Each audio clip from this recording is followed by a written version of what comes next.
The Situation Room with Wolf Blitzer, Monday afternoon at 4 Eastern on CNN. We now turn our critical lens, on a series of media dilemmas. And we'll begin with a story that was barely on the media's radar until the past week or so. Occupy Wall Street began as a small and rather unfocused protest at the nation's financial center. But the coverage has grown as the number of demonstrators increased and the movement has spread to other cities.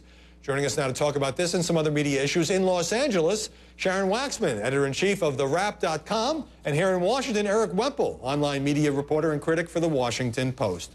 And Eric, I got a Facebook message last week saying the reason I didn't talk about this on last week's program was my corporate overlords had prohibited it. Right. I just wasn't sure it was that big a deal. Were the media too slow to pick up on these protests? Right. Well, I argue that they weren't, that a protest needs to prove itself. There are protests all the time. Right, there are protests all the time. These protesters happen, to their credit, to be very savvy on social networks. They're able to build their own protests. The media then can come in. I don't see a huge problem the way Keith Olbermann did and some other people did with this media blackout. I didn't see a huge problem. If the protest proves itself, starts generating some headlines, starts doing some things that turn some heads, then the media can jump in. I think that's the system working, not the system broken. Sharon Waxman, I've read various manifestos that purport to describe what the protesters want. They're against corporate greed and corrupt politics, rooting the policies of the nation or setting the policies of the nation. But I think a lot of journalists are confused about, who is behind this, how organized is it, and what exactly is the agenda of Occupy Wall Street. Yeah, I don't actually get that at all. I've heard that even from our own reporters who feel that way. But this is an organic movement of people who are genuinely dissatisfied and finally taking to the streets to talk about the issues that are impacting their lives. Why they came out of the woodwork at this particular time when we've been dealing with a recession, coming out of a slow emergence from recession, a possible double-dip recession for years now is a little bit of a mystery. But, it's almost like you look at the Arab Spring in Tunisia and how it spread to Egypt. Those movements didn't have leaders either. It really was a legitimate expression of discontent on the part of the people in those countries. And I think that this is similar in that way. It's not organized, but it's authentic. And for that reason, I think the media needs to pay very close attention to it. I think that's starting to happen. But as you mentioned, Eric, Keith Olbermann at Current TV, and also Ed Schultz at MSNBC, playing up these protests, criticizing the coverage or lack thereof. A marked contrast to the way Fox News is treating them. Bill O'Reilly the other night saying that these are far-left loons and anarchists. Well, some of them may be anarchists, but still. Right. I think that, look, whenever you have, I believe this is pretty much characteristic of left-wing protests, you see the protesters and they have all the signs, one justice for moviegoers, and, everyone has their own Save the whales, world peace. So it's easy, it's low-hanging fruit for people like O'Reilly to start making fun of him. I think that's really disgraceful. I think that, there is something that prompted this. It's very real. Why disgraceful? I think it's disgraceful because, you can always find someone in a crowd of 1,000, 2,000, 3,000, 4,000 people to mutilate. I mean, and to mock. And so that's really low-hanging fruit, and I think it's crazy. Sharon? I actually find it kind of interesting that Fox has taken the position it has, because it could just as easily co-opt these protesters as a symbol of how Obama is failing. Absolutely. I don't agree that this is a left-wing issue. These are people who are hurting in an economic, a long swing of the economic pendulum that has really hurt the middle class that we've been reporting about for many, many years.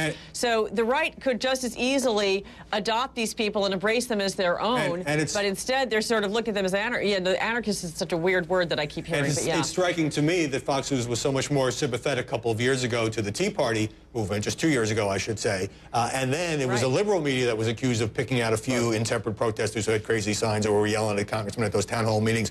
Let me turn now to a flap involving Anderson Cooper's syndicated daytime television show, which is carried or distributed by Time Warner, parent company of this network.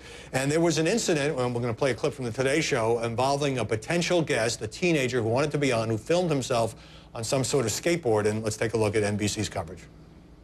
Matt, good morning to you. The show was supposed to focus on teenage minds and risky behavior, but things went terribly wrong when a teenager on a skateboard was badly injured.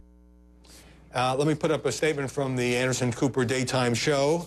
It says that as part of our routine process, we ask guests for video footage and photos. We did not provide the family with a camera. Anderson putting out his own statement saying he was very saddened to hear about this, Eric, and deepest concerns for the teenager. There were earlier reports he was in a coma. We don't know what his state of his health is now. My question is, can the show be blamed for this if it wasn't, you know, asking for this skateboard stunt and didn't provide the camera? Is this fair criticism? I think that what the Today Show did was way over the top. They brought in an ethicist and said, "Oh, this is crazy. You know, this is you do no harm thing with the Today Show." I thought it was insane.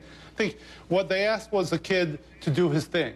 They didn't ask him to do anything unethical. They didn't ask him to do anything illegal. They basically asked the kid to go out and skateboard. Now, did he push it because he knew he was going to be on the Anderson show? Well, perhaps.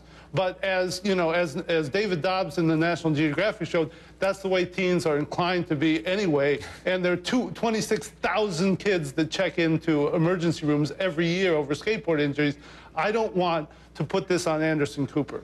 My feeling, probably Sharon, a comfortable stance to be making on CNN. I don't actually agree with that. Okay, go ahead. Yeah, I don't actually agree with that. I mean, I think that you can't discount the impact that the power of television has on people's behavior, and we've seen it throughout reality television, and a talk show is just one more example of that. Oh, so whether or not the show provided... People do all kinds of crazy things in order to get on television. The question has to be, well, that's did the producers absolutely in some true, way, did the producers in some way encourage inviting this? that? Right. Are they inviting that by saying, go do your crazy thing, and you know that you're going to be on a show that's about risky behavior, okay, do you so know you're that, going to try to fill the bill? Do we know that the producer told the kid, go do your crazy thing? We do not. We think that was maybe the quote that I read, that they told them to go do your crazy thing. The person who passed along that bit of reporting did not hear the producer's instructions to the kid. Now, those details matter. And I would argue... Okay. Well, I got to get a break, but we hope that the teenager is okay. I think we can agree on that. And I will not be doing any skateboarding, and now that I've heard these statistics.